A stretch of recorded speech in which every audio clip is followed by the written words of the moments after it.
BFM Business, Intégral Bourse, jusqu'à 18 h, le Club de la Bourse. On va clore la séance en Europe avec nos invités du Club de la Bourse, Jeanne Assiraf-Biton, Lyxor Asset Management et Eric Lewin. Les publications Agora, le CAC 40 qui cède à peine du terrain. Moins 20 points, moins 0,4% actuellement, 5380 points. Quel potentiel encore pour nos marchés, que ce soit le CAC 40, les marchés européens dans leur ensemble. Eric Lewin, comment est-ce qu'on répond à cette question? Je vous demande pas forcément de sortir la boule de cristal, évidemment, quoique si vous voulez sortir votre boule de cristal, allez-y. Mais comment on répond à cette question quand on a déjà des marchés européens qui ont pris 30% depuis l'été dernier, 20% depuis Trump, 10-15% pour certains marchés, vos small caps là, depuis le début de l'année. Avec une telle performance déjà accumulée, quel potentiel encore devant nous? Moi j'avais comme objectif 5005 quand j'étais venu la dernière fois chez vous. On a quasiment fait les 5500 points. Ce qu'il faut dire, on a quand même gagné 7,5% depuis le premier tour des élections présidentielles. Ouais. Et là, on a très nettement le sentiment que le marché a vraiment besoin de consolider, mais qu'il n'a pas envie de baisser. Mais non. Je vais vous donner deux exemples. Ce matin, Ipsen publie un chiffre d'affaires trimestriel. Et au cours de cette présentation, ils estiment qu'en 2020, ils ne feront pas une rentabilité de 26%, mais de 30%. Que fait le titre Ipsen? Complètement flat aujourd'hui. Ouais. Pourquoi? Parce que ça vaut 28 fois les bénéfices. Le titre est à son plus haut niveau historique. Autre exemple, Euraseo annonce ce matin que son actif net réévalué a augmenté de 8% entre fin décembre et début du mois de mai, ce qui est gigantesque dans le monde des holdings. Que fait là aussi le titre Euraseo? Complètement stable. La semaine dernière, Arkema, actuellement à son plus haut niveau historique, indique des prévisions exceptionnelles, une rentabilité de 16,5%. Bref, tout ce qu'on peut imaginer. Et le titre, là aussi, depuis la fin de la semaine dernière, il stagne complètement parce que là aussi, ça vaut 18-19 mois les bénéfices, ce qui est très cher pour un groupe chimique. Et donc, on est en panne complètement d'aspiration. Non, mais c'est important parce qu'on nous parle de toutes ces bonnes surprises, que ce soit les bonnes surprises des résultats d'entreprise, les bonnes surprises économiques. Mais à ce niveau de prix sur les marchés, ça ne fonctionne plus. Bah, écoutez, on a 25% des entreprises du CAC 40 qui sont à leur plus haut niveau historique. L'Oréal, LVMH, Kering, Sodexo. Le problème, c'est que 80% des publications sont vraiment très bonnes, mais il manque quand même l'élément moteur qui ferait que les entreprises progressent. Alors, il y a certains titres encore qui peuvent progresser. J'ai deux exemples. Moi, j'ai le sentiment qu'à 13 fois les bénéfices, Sanofi dans la pharmacie n'est pas encore très cher. J'ai le sentiment qu'on peut encore gagner un petit peu d'argent sur Capgemini parce que la transformation numérique, ils sont excessivement bien placés, donc ça vaut autour de 94-95 €. On peut gagner une dizaine de pourcents, mais c'est très difficile de vous dire, Grégoire, attendez, j'ai une valeur de folie qu'il faut acheter. C'est compliqué, elles sont toutes très chères. Le CAC 40 qui était très en retard, ça doit valoir 16 fois et demi les bénéfices alors que ça vaut 18 fois aux États-Unis. Donc je peux pas vous dire aujourd'hui, tiens Grégoire, le CAC 40 vend en ligne droite à 6000 points et n'oublions pas. Du point de vue de l'indice, il n'y a pas de raison qu'on ait encore un potentiel devant nous extraordinaire là sur les semaines, les mois qui viennent. Il y a du petit stock picking sur des dossiers, d'accord, sur lesquels on va parler. Sur le CAC 40, j'ai pas une valeur sur laquelle je suis extrêmement à l'aise pour la recommander, peut-être à part Sanofi et Capgemini, sans oublier qu'on a eu là toutes les publications, on aura plus tellement de catalyseurs, qu'on est à la veille d'élections législatives où on ne sait quand même pas où on va. Certes, il y a eu un sondage Elab qui donnait En Marche en tête avec 260 à 270 députés, mais sans avoir la majorité absolue. On a vu qu'aujourd'hui, Richard Ferrand a publié la liste des candidats députés. Il y a 95% nouveaux. Il y a simplement 20 nouveaux députés socialistes. Donc il y a beaucoup d'incertitudes. Est-ce que toutes ces personnalités de la société civile sauront faire campagne? Est-ce qu'elles seront suivies? Donc il y a quand même beaucoup d'incertitudes. La droite est complètement disloquée. Vous avez vu que le programme de Barouin maintenant ne reprend plus le programme de Fillon, puisque Fillon insistait sur l'offre. Barouin, c'est quand même pas les mêmes incertitudes qu'il y en avait il y a un mois. Non, mais il y a quand même des incertitudes parce que le programme de Macron sur le fond est assez bon pour les entreprises, on peut en reparler. Je pense qu'il sera mis en place, mais on ne sait pas quelle majorité on aura. Alors qu'habituellement avec un tel triomphe, ça change pour les marchés, ça c'est important pour les marchés ou pas? Si vous voulez, par exemple, dans le monde des small limits sur lesquels on parlera. Pourquoi ça a monté par exemple? C'est parce qu'on a un programme de baisse d'impôts, 25%. On a un programme dans le programme d'Emmanuel Macron, il veut. Donc le marché a déjà acheté quand même des éléments du programme. Ils ont déjà acheté de réforme Le CICE, ça doit être un allègement de charges qui va être pérenne. Sur les cotisations patronales, pour les gens payés au SMIC, il n'y aura plus de cotisations patronales. Donc il y a quand même certains événements et certains éléments qui ont fait que les marchés ont acheté Macron. Il est évident que s'il y avait une cohabitation auquel je ne crois pas, mais avec une opposition destructrice et non pas constructive, on pourrait être dans un scénario qui n'est pas idéal pour les marchés. C'est pour ça qu'il y a un attentisme. Jeanne, quel potentiel encore pour les actions européennes? Est-ce qu'on a simplement acheté pour l'instant l'évacuation du risque politique anti-euro en France? Est-ce qu'on a acheté plus que ça? Est-ce qu'on a déjà commencé à acheter le programme de réforme d'Emmanuel Macron et derrière peut-être un nouveau narratif pour la zone euro? Est-ce qu'on en est déjà là sur les marchés ou est-ce que non Alors je ferai deux remarques sur la France. Je partage complètement ce qui vient d'être être dit. C'est vrai que les marchés sont chers en France et que quand même le marché a pas mal acheté à la fois la victoire de Macron. Je pense que ce qui est dans les cours aujourd'hui n'est pas le meilleur scénario possible pour les législatives. Ouais. Donc si effectivement il se dégageait une majorité forte, il y aura encore du potentiel. Donc les attentes ne sont pas trop élevées non plus sur l'enjeu des législatives, j'entends. D'accord. Donc ça c'est plutôt une bonne nouvelle, effectivement. Ça c'est plutôt bien, ça laisse une petite marge de hausse, mais compte tenu de la cherté du marché français, c'est un peu compliqué. Notre vision sur l'eurozone est quand même un peu meilleure. Ouais. Donc il y a on va dire que les actions sont moins chères, ou globalement ont un potentiel d'appréciation plus important, et puis on regarde de près les flux. Ouais. Et autant on les compare, parce que nous semble que c'est assez intéressant, avec ce qu'on avait vu en 2015. Et en 2015, que vous regardiez les flux sur ETF ou bien les flux sur les fonds, on était sur des niveaux élevés qui ont été quasiment corrigés en 2016. Et là, ce qu'on voit depuis le début de l'année reste quand même relativement modeste. On a parcouru, on va dire, entre 15% à peu près du chemin de flux, entre guillemets, par rapport à ce qu'on a connu en 2015, ce qui nous laisse penser qu'on a quand même une marge de hausse relativement intéressant. Et pourquoi c'est encore modeste? Est-ce que c'est parce que l'investisseur américain doute encore et qu'il est tellement eurosceptique qu'il se dit si c'est pas la France cette fois, ce sera l'Italie demain, et donc vous verrez ce que vous verrez ensuite? Ou est-ce que c'est parce que l'investisseur américain, il a fait 15% sur le Nasdaq, il a fait 15% sur les émergents, et qui se dit bon bah voilà, l'Europe a fait ses 10-15%, mais moi en dollars, je suis très bien et j'ai fait de très belles performances et je suis pas en retard. Je crois que l'investisseur, qu'il soit européen en l'occurrence ou américain, le faux départ de 2015 et l'atterrissage difficile de 2016 a vraiment entamé la confiance. Et il faut du temps pour reconstruire le capital de confiance, et il faut que la reprise qu'on voit, on la voit partout, il faut qu'elle s'ancre dans la réalité. Il faut que les chiffres continuent d'être bons. Quant au risque politique, bien sûr, le marché a commencé à acheter le fait qu'il baisse en eurozone. On n'oublie pas que l'Allemagne devrait se passer plutôt bien si on regarde les éléments en jeu, mais on n'oublie pas que quand même on a un risque qui se profile pour un peu plus longtemps, pour 2018 normalement en Italie. Donc probablement, en tout cas c'est notre avis, il y a une fenêtre qu'on peut jouer, qu'il faudra peut-être refermer vers la fin d'année, parce que justement, on sera à un moment où le risque italien reviendra sur le devant de la scène. Donc tout n'est pas réglé, loin de là, et cette confiance abîmée, voilà. Il faut du temps. Il faut du temps. Elle s'en va au galop et elle revient ou pas, la confiance. Le CAC 40 est cher. Il y a un domaine où c'est encore plus cher, c'est sur votre univers de valeur, sur les small et mid cap, Eric Lewin. Bah écoutez, en ce moment, c'est l'euphorie, parce que je parlais du CAC 40 qui a gagné 11% depuis le début de l'année. Sur le CAC Small, on gagne 15%, tout simplement parce que les investisseurs se rendent compte que le programme de Macron est finalement bon pour les petites et moyennes entreprises. Je vous parle de l'exonération. Et vous me dites, on n'est pas certain qu'ils puissent le faire passer, on n'a pas les résultats des législatives, évidemment, mais en même temps, c'est déjà dans les prix là. Pour l'instant, les investisseurs jouent ça. C'est pour ça que même dans le monde des small et mid caps, on a quelques difficultés, parce que c'est vrai que le programme est plutôt bon pour les petites et moyennes entreprises. C'est un peu tendu, c'est un peu suracheté là. C'est ce que, au regard des incertitudes qui restent encore devant nous. Nous, le domaine sur lequel on peut être sauvé dans le monde des small et mid caps, c'est qu'il y a encore des opérations financières. Si vous avez bien suivi, EDF Énergie Nouvelle a fait une OPA sur Futuren, qui est l'ex-Teolia, on est dans les énergies éoliennes, avec une prime de 37%. Il y a aujourd'hui Business et Décision qui est suspendu.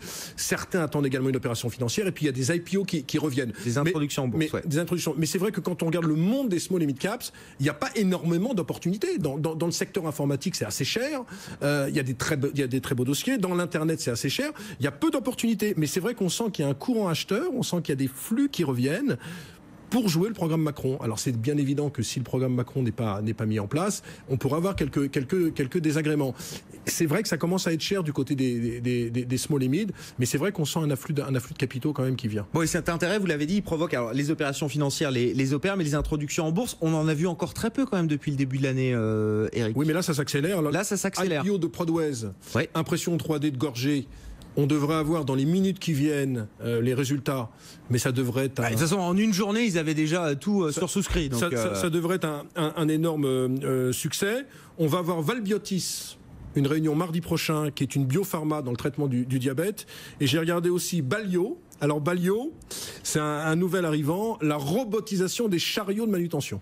Alors c'est peut-être un super dossier, mais franchement, robotisation, comprendre. Ça c'est un thème d'avenir, ça. C'est un thème d'avenir. Donc il y a ça change des biotech. Il y a quand même quelques dossiers. Moi, mes amis que j'ai en agence de communication financière me disent qu'il y a plein de dossiers dans le pipe, que ça devrait sortir, qu'on devrait avoir mai et juin avec beaucoup d'introductions. Il faut dire qu'on a une fenêtre superbe en ce moment parce que les marchés sont quand même bien. Il y a une confiance qui revient. Parce que moi, je me rappelle qu'on avait fait la dernière émission ensemble le 31 décembre 2016. Ouais. On était avec Alexandre Baradez d'ailleurs et on s'interrogeait sur le risque politique sur 2017. On disait qu'aux Pays-Bas, il pourrait y avoir un problème. Il n'y a pas eu ce problème. On avait peur d'un président fasciste en Autriche qu'on n'a pas eu, et on avait très peur de la présidentielle en France avec un risque Le Pen-Mélenchon, on n'a pas eu. Donc le ciel est assez bleu d'un point de vue politique sur l'Europe. Maintenant, c'est vrai, je suis assez d'accord avec Jeanne, je pense qu'il y a vraiment une fenêtre de tir pour que le CAC 40 aille vers les 6000 points. Je pense que si vraiment on sort de cette fenêtre législative et qu'on a une majorité assez cohérente, je pense qu'on doit aller vers 6000 points parce qu'il y a encore de belles opérations à faire. Alors je sais que je suis optimiste. Mais on achète, mais non, moi je l'achète, l'objectif des 6000. On achète peut-être pas aujourd'hui, mais on se positionne. Oui. On se positionne qu'à un moment on puisse revoir cette les marchés européens sont en retard. Les 6000 points, c'est pas dernier mot, après je laisse Jeanne, je prends plus la parole. Je crois que par rapport au plus bas de 2007, le S&P a gagné 52% et que l'Eurostoxx est encore en baisse de 12%. Le plus bas de 2007. De 2007, il y a 10 ans. Le plus bas d'avant-crise. Voilà. Donc, si vous voulez, ça veut dire qu'il y a de la marge pour les entreprises européennes. Jeanne ? Oui, je pense que c'est vrai, il y a encore de la marge. C'est un élément important si on simplifie les choses à outrance, quand on a de la croissance qu'on retrouve aujourd'hui dans l'eurozone, pas ou peu d'inflation et une banque centrale qui a des taux en fait même pas à zéro, négatif, donc très accommodante, logiquement les marchés montent. Certains diront que c'est ça la reflation en fait, ça consiste à augmenter le prix des actifs. Et tant qu'on n'a pas de signaux clairs de la BCE comme quoi elle estime que il faut qu'elle normalise, il n'y a pas de raison que les marchés ne montent pas. Tant qu'on n'est pas certain que le pic de l'accommodation et de l'assouplissement de la BCE est vraiment passé. Oui, et puis bon, là aujourd'hui, il y a pas mal de spéculations sur le fait que la BCE pourrait annoncer rapidement. Bon, hier, Draghi a eu l'air de les démentir. Nous, on est d'avis qu'il peut au contraire attendre un peu. Plus accommodant pour plus longtemps que ce que le marché imagine. Parce que on a quand même une inflation qui a du mal à se stabiliser sur une tendance qui pourrait rejoindre l'objectif de la BCE. C'est compliqué pour l'instant. Les matières premières qui s'en sont mêlées, ce sera intéressant parce qu'ils vont réévaluer leur prévision d'inflation à l'occasion de la réunion du mois de juin. Oui. C'est pas dit que la prévision d'inflation 2017 elle soit pas un peu abaissée quand même. Donc voilà, non mais compliqué dans ce contexte. On a vu les prévisions de la Commission européenne aujourd'hui. On était à peine à 1,3 sur la zone pour 2018 pour l'inflation. Donc ça reste très très faible effectivement, et même les prévisions de croissance qui ont été un peu revues, mais 1,8, ça va. Il n'y a pas d'effet waouh. Oui, non, mais il n'y a pas la franche accélération que les marchés aimeraient, qui serait une nouvelle histoire pour les marchés. On va avoir l'habitude d'avoir des croissances en dessous de 2% pendant les futures années. Et puis 10 ans qu'on. Et puis voilà quoi. 10 ans qu'on est à pour l'eurozone, c'est bien 1,8. Oui, bien sûr, c'est au-dessus du potentiel. Oui, mais évidemment. Voilà. Évidemment, mais la question de la croissance structurelle là aussi derrière, cette nouvelle histoire on l'a pas encore. On va marquer une pause, vivre ensemble la fin de séance, moins 0,36% pour le CAC. Voilà, on s'est stabilisé sur ces niveaux, 5380 points. On aura la clôture définitive à Paris dans quelques minutes. Fin de séance pour nos marchés en Europe, c'est une légère consolidation, c'est même difficile de parler d'une vraie consolidation. On perd à peine quelques points sur les grands indices européens, moins 0,36% pour le CAC 40, 5380 points.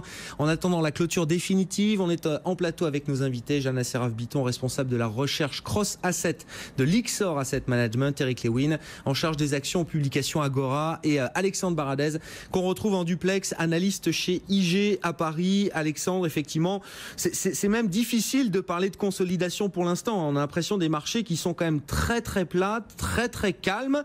Est-ce que c'est une bonne chose d'avoir des marchés aussi résistants là après le rallye et la dernière vague de rallye qu'on a connue notamment en Europe pendant l'entre-deux-tours de la présidentielle française? À quoi est-ce qu'on s'accroche là? Quels sont les éléments qui nous permettent de tenir aujourd'hui? Alors, qui nous permet de tenir, et qui nous permet de tenir depuis déjà pas mal de temps, c'est la macro européenne notamment. Il y a eu des chiffres cette semaine sur la macro européenne, notamment des ventes au détail qui étaient plutôt satisfaisantes dans plusieurs pays. Donc il y a eu des chiffres toujours intéressants, et je partage clairement l'avis d'Eric Lewin, d'ailleurs je le salue au passage, qui se retrouve sur notre plateau, sur un objectif moyen terme de 6 000 pour le CAC, qui me semble tout à fait réaliste, et avec l'amélioration de la conjoncture et économique en zone euro, il me semble qu'on est vraiment sur des tendances qui ont vocation à durer à moyen terme. Là-dessus, je suis tout à fait d'accord. C'est vrai que la séance du jour, on le disait tout à l'heure, a été complètement hachée en fait. Il y a eu deux très grosses parties, une partie très très stable en début de journée, et puis ces fameuses déclarations post-annonce donc de la décision de la Banque d'Angleterre, de Carney, le gouverneur Carney. Ce que le marché a perçu aussi d'ailleurs, c'est le sentiment qu'a laissé Carney en fait. C'est pas tant dans ses propos, c'est dans le télescopage de ses propos. Carney, c'est un excellent gouverneur, donc quelqu'un de parfaitement sensé, et on sent toute la difficulté qu'il a eu aujourd'hui parce qu'il y a aussi une pression politique de l'autre côté, à faire passer un message sur l'économie britannique, sur les salaires, sur les perspectives moyen terme, en essayant de montrer que finalement les choses pouvaient être sous contrôle et que si finalement il n'y a pas cette question du Brexit, mais qui est une question majeure évidemment, la Banque d'Angleterre aurait déjà relevé les taux, et on sent qu'il essaie aussi de faire passer des messages, peut-être à vocation politique aussi, sur les dégâts que commence à provoquer le Brexit, sur le pouvoir d'achat, sur l'évolution des salaires, sur beaucoup de choses, et on sent donc, on a vu un Carney vraiment divisé en deux aujourd'hui, et le marché a vu ça comme une preuve un peu de fébrilité, et peut-être de manque de maîtrise, ou de manque simplement de perspective sur le Brexit. Et ça lui a rappelé finalement que l'après-Brexit avait été racheté très fortement, mais que le Brexit n'a pas encore commencé tout simplement et que le plus dur reste à venir. Et ça, le marché l'a un petit peu sanctionné. Donc voilà, c'est ça l'effet marquant, je trouve, de la journée. Et puis un deuxième élément également, on en parle un peu moins en ce moment parce que c'est pas tranché, c'est pas sur une date précise. Mais tout à l'heure, j'entendais encore une fois sur votre plateau, Eric, parler des questions de valorisation. Effectivement, on a un S&P, un PER qui est aux alentours de 18, le Dow, on a 18-19 de mémoire, mais le Nasdaq, on est à 26-27 de PER. Et dans ce Nasdaq, on sait qu'il y a 4-5 gros monstres qui font quasiment la moitié de la valorisation de l'indice. Donc il suffit qu'un de ces monstres-là, Alphabet, Amazon, peu importe, connaissent un épisode à un moment donné un peu plus sensible, et c'est tout l'indice qui part à la baisse, ou en tout cas qui corrige. Et qu'est-ce qui peut amener, justement, on se dit, mais qu'est-ce qui peut amener ces monstres à un moment donné, Apple, 800 milliards, qu'est-ce qui peut amener ces monstres à corriger un peu? Alors, on regarde les résultats, tout va bien du côté des résultats, les perspectives macro sont bonnes, etc. Donc, il n'y a pas de souci de ce côté-là. Est-ce que ça ne va pas venir de la réglementation à un moment donné? Regardez ce qui se passe pour Uber, qui n'est pas coté Uber, mais regardez encore aujourd'hui la décision de l'Union européenne, qui vise à faire rentrer Uber dans un cadre plus législatif. Ça, c'est des questions de contraintes réglementaires, mais qui, d'un point de vue de la valorisation du cours de bourse, auront, si le titre était coté, auraient eu des impacts très importants. On se dit d'ailleurs qu'au marché noir, enfin pas un marché noir, mais que les titres qui s'échangent sur Uber, qui ne sont pas cotés, ont connu récemment des décotes de 15-20% sur les échanges non cotés, si vous voulez. Donc, est-ce que, et on voit que Bruxelles s'intéresse à ça depuis quelques temps, il y a à nouveau hier encore des bruits là-dessus sur une réglementation qui pourrait changer parce qu'il y a eu des plaintes de certains acteurs du numérique en Europe là-dessus. Est-ce qu'il n'y aura pas des mesures prises pour des questions concurrentielles, réglementaires en Europe? Et il me semble que le talon d'Achille de ces grosses KPI US, ça peut être ça. Ça peut être des questions sur la fiscalité ou la réglementation. Et on a entendu Padoan, le ministre des Finances donc italien, a dit cette semaine, ça n'a pas fait beaucoup bouger le marché, mais a dit au G7, donc là en fin de semaine, c'est une question qui pourrait être abordée. Est-ce que c'est en écho aussi ou manière de monter à Trump? Ok, vous avez une attitude protectionniste ou qui peut le devenir. Nous, on a des moyens de répondre à ça par la réglementation ou la fiscalité. Voilà. Ça, il me semble que ça peut être un facteur, peut-être inattendu, mais qui peut ramener à un moment donné ces valeurs-là à corriger peut-être un peu plus dans les jours ou les semaines qui viennent. Merci Alexandre, restez avec nous. Clôture définitive du CAC 40, moins 0,32% ce soir, 5383 points parmi les dossiers qui sont distingués. Bon, il y a gros coup de froid quand même sur tout le secteur de l'assurance en Europe, avec plusieurs publications qui ont été assez fraîchement accueillies. Generali en Italie, moins 3,5%, CNP Assurance, moins 1,4% à Paris. On a Aegon à Amsterdam qui recule de 6,5%. Les télécoms, là aussi, on pourra parler de Vivendi et SFR. SFR qui a raflé les droits de la Ligue des Champions à partir de 2018 pour la France. Alors SFR qui montait plutôt sur la nouvelle, mais le titre s'est retourné, moins 1% ce soir. Puis Vivendi, maison mère de Canal+, évidemment, qui recule de 2%. Au-delà de ça, dans le secteur des télécoms, on a eu des publications de résultats, des discours d'entreprise plutôt mal accueillis. En tout cas, Telefonica à Madrid recule de 4,5%. BT à Londres recule de 4,5%. Et puis on suivra quand même le décrochage là, alors dans le secteur des ressources de base. Aperam qui doit publier ce soir ses résultats, mais qui a bien décroché sur cette séance, moins moins 5% quasiment à l'arrivée ce soir. Voilà pour les grands dossiers du jour. Et puis notons Ipsos quand même, une valeur particulièrement décotée, estiment les analystes de Société Générale, et le titre Ipsos qui flambe ce soir. Plus forte hausse du SBF 120 très largement avec une progression de 9%. Voilà donc pour les grandes données de marché ce soir. Le CAC à l'arrivée moins 0,32%, 5383 points. BFM Business, Intégral Bourse, on refait la séance.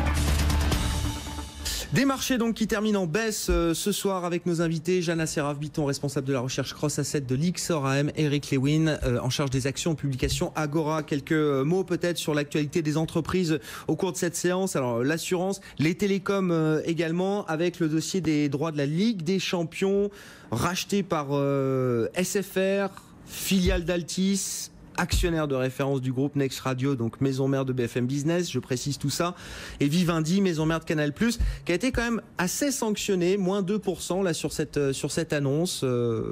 Altis, enfin SFR, les droits du foot de Ligue des Champions qui changent demain. Frappe un grand coup puisqu'ils vont rafler au nez à la barbe de beIN Sport et de Canal+, avec un montant multiplié par 2 les droits de la Champions League et de la Ligue Europa. Le problème, c'est qu'il y avait beaucoup d'abonnés sur Canal+, qui venaient pour deux choses.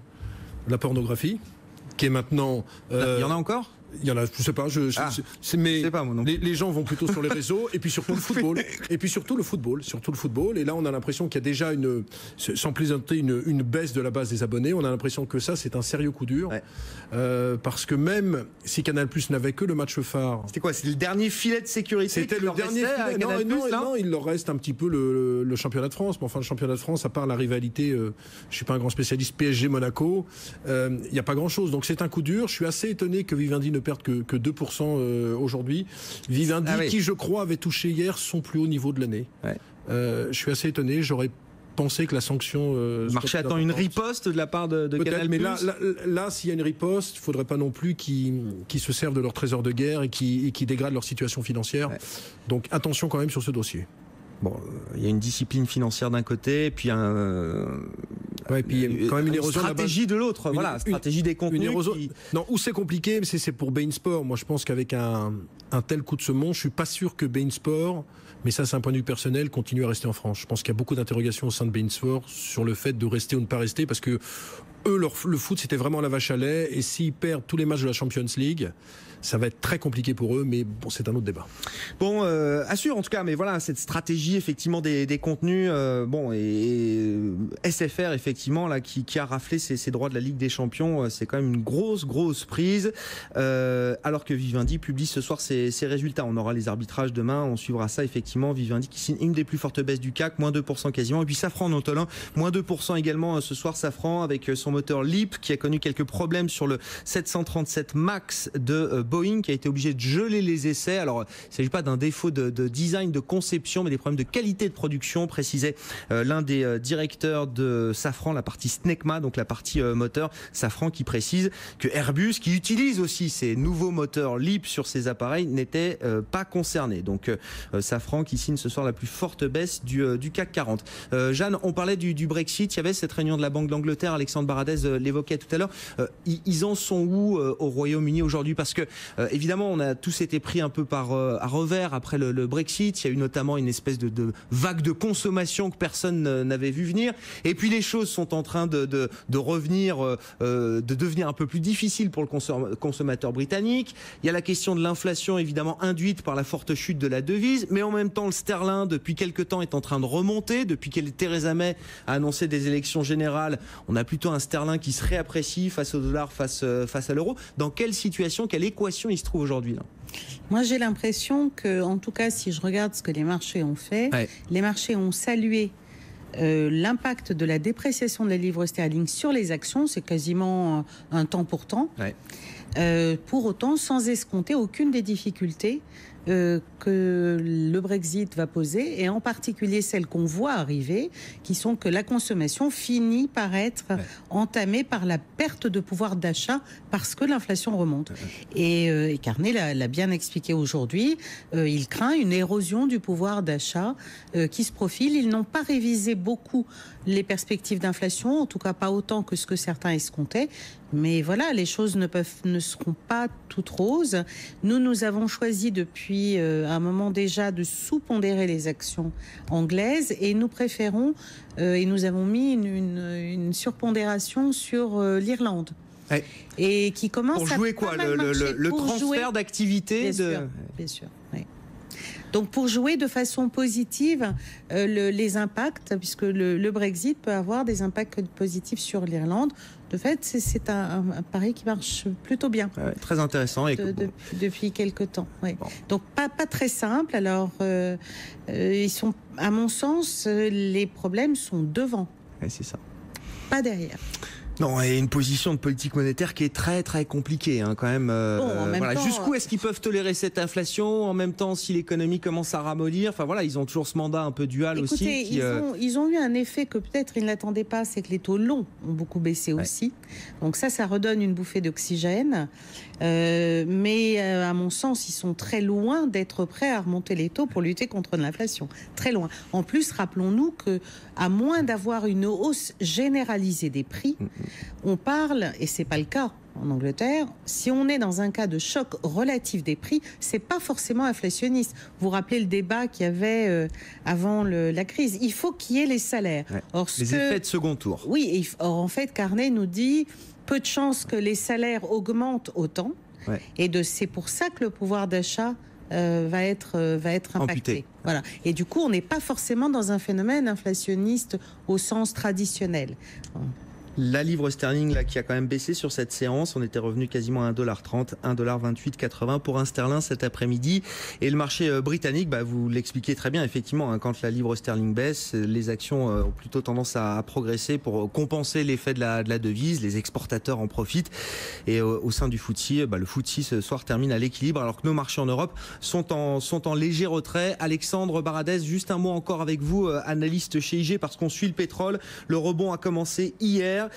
Il semble se poursuivre aujourd'hui. Est-ce qu'on a trouvé un plancher un peu solide sur les cours du pétrole pour permettre de se rassurer? Ça, c'est quasiment impossible de répondre à ça. Quasiment impossible parce que ça va dépendre de ce que l'OPEP va faire.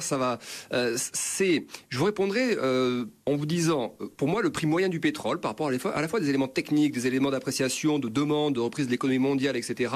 Je pense que le prix médian, c'est plutôt entre 50 et 60. Il y a des moyennes de prix vers 60, les mensuels 50-100 périodes notamment. Il y a d'anciens niveaux que le marché avait testés avant de chuter complètement à $30 dans ces zones également d'entre 55 et 60. Donc, j'ai l'impression que la zone d'attraction, à la fois graphique et puis même macro, est plutôt cette zone de 55-60. Donc, toutes les phases de purge qu'on a actuellement me semblent sur un horizon moyen terme, plusieurs mois, me semblent être des points d'entrée intéressants.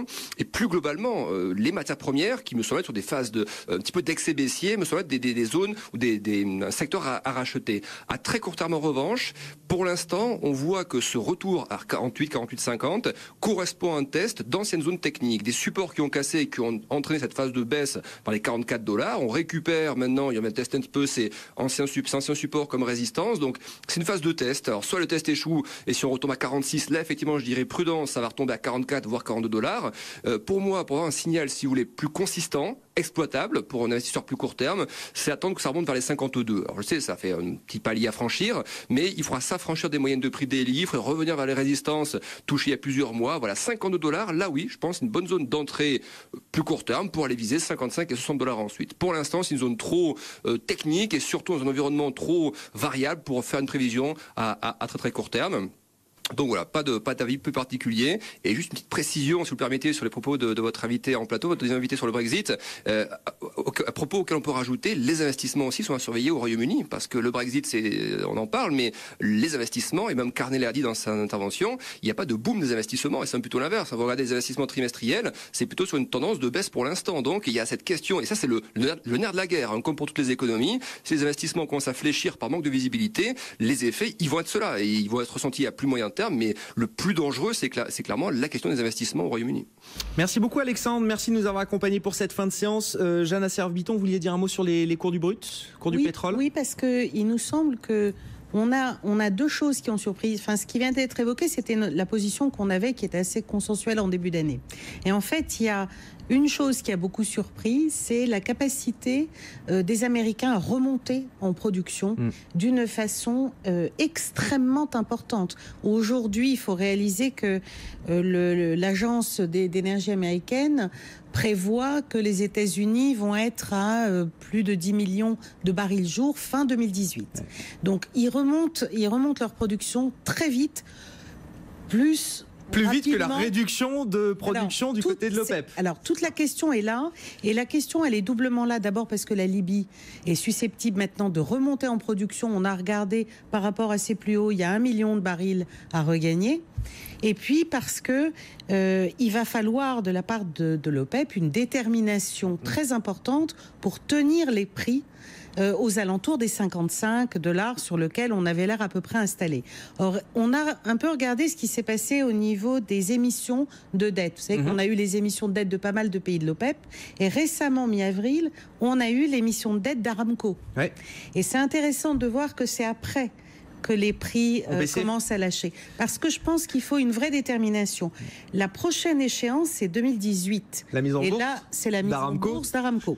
Donc, on peut imaginer que dans l'intervalle, sans laisser les prix filer trop bas, parce que ça creuse des déficits qui sont problématiques pour les pays producteurs, mais sans les laisser filer trop bas, ils sont quand même très gênés, c'était l'OPEP qui pouvait fixer les prix. Aujourd'hui, on a l'impression que le pouvoir de fixation des prix est passé aux États-Unis. Très clairement. Les prix du pétrole qui poursuivent quand même leur rebond aujourd'hui, $51 sur le Brent et $48 retrouvés sur le brut léger américain. On marque une pause, on se retrouve dans un instant pour clore ensemble ce club de la bourse. BFM Business, Intégral Bourse, jusqu'à 18h, le club de la bourse.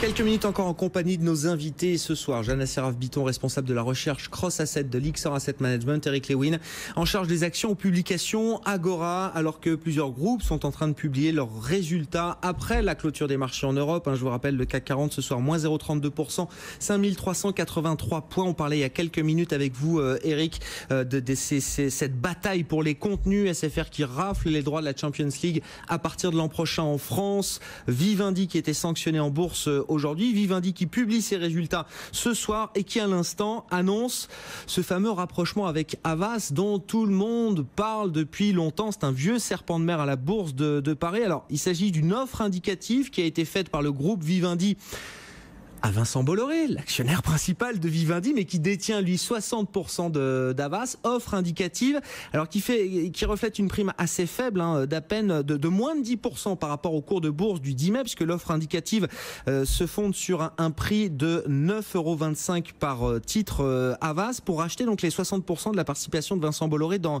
Havas, et donc intégrer désormais le groupe Havas au groupe Vivendi. Qu'est-ce qu'on peut dire de cette opération? Encore une fois, ça fait partie des serpents de mer qui commencent à être un peu vieux d'ailleurs, même à la bourse de Paris. Écoutez, c'est la fameuse histoire des simplifications des structures. On avait eu il y a quelques semaines LVMH qui avait racheté les minoritaires de Christian Dior pour simplifier ses structures, parce que c'était une structure assez compliquée en holding de la part de LVMH. Là, c'est à peu près la même chose. Alors, c'est pas une structure en holding, mais ça s'apparente. Donc, ils ont besoin de simplifier les structures. Pourquoi il y a une prime simplement de 8,5%? J'ai l'impression qu'Havas est quand même à son plus haut niveau historique, avec en plus des ratios de valorisation assez élevés. On a l'impression que les grands groupes français ont de plus en plus envie de rationaliser leurs structures, d'avoir des structures un petit peu plus lisibles. Moi, je ne serais pas étonné, je ne vais pas vous donner un scoop, mais moi j'ai fait un pari, je ne serais pas étonné que cette année Bouygues rachète les minoritaires de Colas. Vous savez que Colas est détenu à 96,3%. C'est un serpent de mer depuis des années. Mais j'ai le sentiment que Bouygues va quand même racheter les 3,7% minoritaires et faire une offre publique qui sera de retrait. Bref, c'est bien parce que ça veut dire que les groupes ont envie de beaucoup moins de complexité. On a des groupes beaucoup plus lisibles. Et cette opération Havas n'est quand même pas une surprise. Ça fait des semaines, des mois que c'était le fameux serpent de mer. Ça va être intéressant de voir le match Publicis-Havas dans le monde de la publicité. Et moi, j'ai le sentiment qu'on n'en a pas fini dans ce monde-là. Parce que ma grande idée, c'est qu'à terme, il y aura des fusions entre le monde de la publicité et le monde des services informatiques. Vous vous rappelez qu'il y avait un serpent de mer, c'était il y a 6 mois, de Natixis qui évoquait une fusion entre Capgemini et Publicis. Ça serait peut-être pas celle-là, mais je serais pas étonné qu'à terme, on apprenne qu'Havas jette son dévolu sur une société informatique pour avoir un peu une offre tout en un. C'est-à-dire quand ils vont voir leurs clients, non seulement ils ont toute l'offre informatique, mais ils ont également l'offre de marketing derrière. Donc c'est peut-être une idée à creuser, mais ça ne m'étonnerait pas qu'on ait ce genre d'opération dans les mois qui viennent. En tout cas, ça fait du bien à la Bourse de Paris. Ça montre que même si on est en panne d'idées parce que les marchés sont chers, eh bien, il y a toujours des petites opérations financières. Bon, enfin, après, parce qu'on parle d'offres indicatives, on nous parle des conseils de groupe Bolloré qui accueillent favorablement. Enfin, c'est Bolloré partout, donc là, c'est du cosmétique. Ça, c'est du verbiage juridique pour habiller un petit peu la mariée. Il n'y aura pas de contre-offre et l'opération va évidemment se faire, à moins qu'il y ait des minoritaires qui disent que 9,35 € c'est pas cher ou 9,25 €, j'ai plus le cours en tête, et qui essayent de pousser un petit peu. Il y a toujours ça dans ce genre d'opération. On essaye de gratter 20 ou 30 centimes de plus. Pour l'instant, j'ai pas les tenants, les aboutissants, puisque ça vient de sortir, mais l'opération est complètement logique. Bon, ben voilà, Vivendi, donc sur le point de reprendre ces 60% de Havas, cette participation détenue par groupe Bolloré, avec une prime effectivement assez faible, moins de 10% par rapport au cours de bourse du 10 mai dernier, et je vous retrouve le prix, voilà, 9,25 € par action, c'est ce qui est proposé dans cette offre indicative, le titre Havas qui s'échange ce soir à 8,47 €. Jeanne, il nous reste 3 minutes, je ne sais pas s'il y a un sujet particulier qu'on n'aurait pas abordé, qui vous viendrait à l'esprit, ou sinon, moi j'aimerais qu'on revienne sur les calls, les convictions que vous avez sur les marchés, sur nos marchés en Europe, puisque ça, semble-t-il, est au cœur de vos convictions aujourd'hui. Vous parlez de l'Irlande tout à l'heure, jouer l'Irlande par rapport au Brexit. Oui. Voilà, est-ce qu'il y a d'autres calls, d'autres convictions que vous avez ? Les Pays-Bas nous semblent aussi être intéressants. Après, j'ai évoqué tout à l'heure les problèmes sur l'Italie, enfin l'augmentation des risques qui sont de plusieurs natures. On a évoqué politique, économique, puisque c'est le pays qui est à la traîne de l'eurozone, et puis également on a un risque bancaire qui n'est pas complètement levé en Italie. Donc du coup, et à l'inverse, on va dire, si on est dans le sud, l'Espagne a une très belle croissance économique. Les choses, enfin, on fait des parallèles sur les fondamentaux, pas. Ouais, bien sûr, j'entends. Et en regardant les valorisations, ma foi, il nous paraît intéressant de prendre le pari de l'Espagne contre l'Italie. Là aussi, c'est un pari important. Après, en termes de secteur, difficile de jouer une reflation sans jouer les bancaires. Donc, on est en surpondération sur les bancaires de la zone. Mais mais la reflation, ça reste quand même un thème de 2017. Non, mais je sais pas, parce qu'il y a eu une pause quand même sur la reflation. Oui, les taux mais c'est ce dont n'arrivent plus à monter, voire reculent. Oui, c'est la reflation sur les marchés d'actions. Ouais. Les taux sur les taux, on est quand même très très bas. Je veux dire, on peut pas escompter, et ce serait pas très sain, que ça baisse davantage. En revanche, il nous semble que sur les marchés d'actions, les bonnes nouvelles économiques, la meilleure santé à peu près sensible, à peu près partout, sauf, je le disais, en Italie, ou beaucoup moins en Italie, malgré tout, ça veut dire que ça se traduit très directement sur les marges des entreprises. Et les marges des entreprises, c'est les résultats et c'est le marché action. Donc on évoquait en plus les flux pour dire qu'il y avait du potentiel. On est sur une dynamique de reflation sur ce marché, tant que la BCE reste très accommodante. Pour nous, il faut continuer. Il ne faut pas chercher midi à 14h. Voilà, non. Conjonction de phénomènes quand même très favorables pour la zone euro. Absolument. Aussi bien du point de vue fondamental, mais c'est ça qui est intéressant, que du point de vue des flux, que du point de vue de la politique monétaire. Oui. Donc effectivement, on n'a plus l'habitude, mais c'est une période rare. Effectivement, les marchés en ont bien profité déjà, et peut-être il y a encore du chemin à faire. Oui.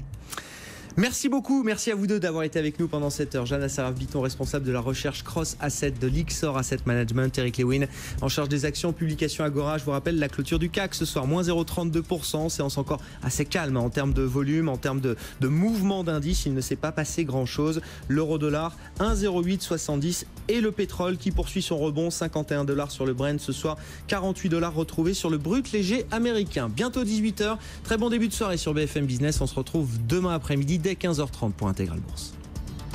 BFM Business, Intégral Bourse, jusqu'à 18h, la bourse en temps réel.